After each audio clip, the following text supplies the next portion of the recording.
Naku dong, mag-color and talk muna tayo.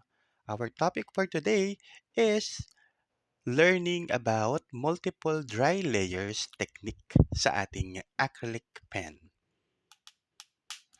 Alright, so I'm gonna use this favorite coloring book of mine, the Body Ink Envy, a multi-level creative coloring book. And then let's go with my butt. Let's go with this one. Eto. Try natin tong diwata. Now, what is the function of the purpose of this coloring and talk or color and talk topic natin na multiple dry layers?